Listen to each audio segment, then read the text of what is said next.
Hi, this is Jimmy from The Productive Engineer, and today we're going to be talking about how to add a table of contents to a page in Notion. So stay tuned.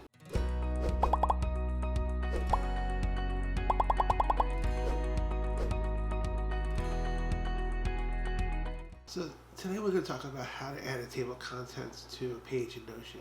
So a lot of times you're working on a page in Notion, and sometimes that page can get very long, right? You have a lot of content. You might have an uh, you might have an aggregation page that sort of combines a bunch of information, and as you kind of get that information over time, your page can get longer and longer, and when your pages get super long, they get harder to navigate. So the question becomes, how do you make it more navigatable? Is that the word? Um, and the answer is a table of contents. So while a table of contents doesn't really make sense on smaller pages, on a large page it makes a ton of sense. There's a couple of caveats with it. One is that you need to ensure that you use headings and subheadings, because when you add a table of contents block to a Notion page, what that's doing is it's combing that page for headings and subheadings and then arranging them and creating a bunch of what are called anchor links, which are essentially jump links, is another term for it, where if you click the link, it'll take you straight to that part of the page where that link exists. So, as you can imagine, if you have a very long document and you have jump links, or also known as anchor links, you can see that those listed at the top of your page. Click it, and it'll take you deep into your page to the exact place you want to be, which saves you a lot of scrolling. Now, before we get started with the tutorial, if you like this video, please click the like button, as it really helps out my channel. If you want to see more videos from me, please click the subscribe button. And if you want to be notified when I release a video, please click the like button.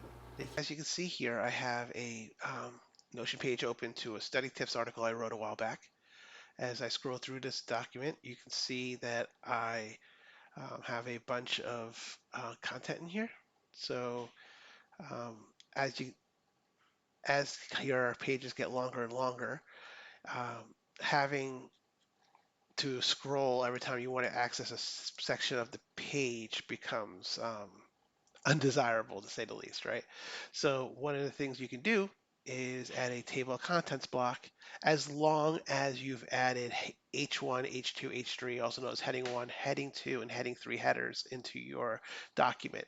And the reason why you want to do this before you even try to use the table of contents block is because the table of contents block uses your headings and subheadings to build a structure of your document and to build all those anchor links, also known as jump links, into your table of contents.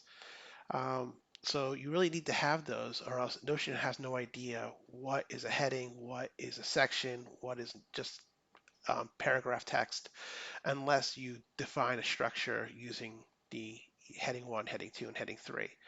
What the table of contents um, block does is it actually takes your content, goes through that page, and it says, okay, I see this many H1s, this many H2s, this many H3s in this order. I'm going to create links for each of these and put them wherever this block is located. So I'm going to show you exactly how that works in actual practice. So I'm going to come in here. I'm going to create a little section above my image. I'm going to type slash. I'm going to start typing the word table. When I get to A, you'll notice that the context sensitive menu takes me to the table of contents block under the advanced block section. And then I'm just going to select that. And as you can see now in my screen, a new block's been added, the table of contents block, which is a bunch of links. And the cool thing about these are they are filled with what's called anchor links. And what anchor links are, also known as jump links, they allow you to define links in a block that when I click on it will take me to that section of the document. So for example, I have a create a study schedule link here. So if I click that, it takes me right to the create study schedule section of my article. Uh, The other thing it does is it actually respects the hierarchy of your headings.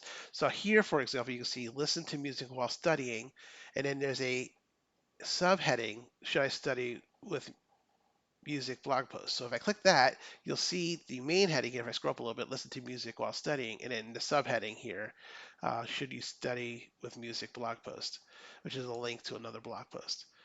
And I actually created a separate section here showing three headings, heading one, heading two, and heading three, just to show you the sizing in the page and making sure that to come up here and show you that it actually shows you that heading two is a subheading of heading one, heading three is a subheading of heading two. So you get an idea that it's not just as simple as creating the anchor links, it's actually giving you a structure for doing so, for seeing how your headings relate to each other. So I hope this tutorial was helpful to you. If you like this video, please click the like button as it really helps out my channel. If you are interested in learning how to be more productive using apps, this channel is really for you. This channel is all about that. Specifically, it's about how to use various aspects of these applications. Some of the applications I've covered to date include Notion, Todoist, Evernote, Google Docs, Google Sheets.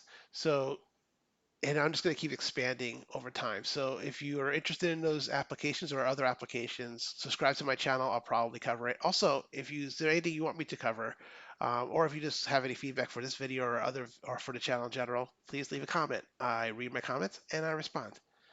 Thanks for tuning in. Take care.